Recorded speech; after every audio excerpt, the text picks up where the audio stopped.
education, and many of them will have masters. Some will have doctorates. So that means college education is going to rise in cost.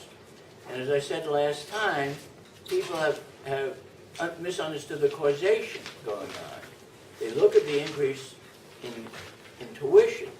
So college costs increase and tuition increases. It's true, these are not profit maximizing sectors, but whatever they're doing, let's say whatever they're maximizing, an increase in cost will tend to increase their price. I mean, that's a pretty general result, right? Those in 301, and when I dealt with the nonprofits, I showed some kind of results like that. Or maybe I didn't, because I didn't lecture on that when you were in class, but typically when I was giving all the lectures in 301, I would have a lecture on nonprofits, which is kind of interesting, not discussed much in price theory. You can model it, get some interesting results, and very general assumptions, you'll get an increase in cost. You'll get a cost function. You'll get a cost function that's very similar to the ordinary cost function, and therefore you get an increase in one cost. Costs will rise, and very general assumptions, prices will rise, okay? So even though these are not non-profits, you'd expect that to happen, and it did happen. And you can date the rise in tuition more or less from the rise in the cost of inputs.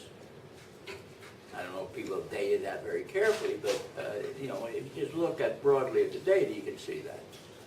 All right, but as I say, people get the causation wrong because they interpret that as saying, well, you have an increase in tuition, it makes it, you know, it reduces the incentive to go to college, when the increase in tuition is in part related to increased incentives to go to college and higher returns.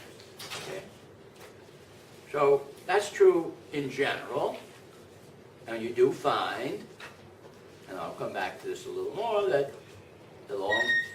you did get an increase in not only in the earnings of college graduates relative to high school graduates, but you had an increase in the net benefits, the rate of return, let's say, on college education, despite the increase in tuition. So I don't feel sorry for students who have to pay this higher tuition.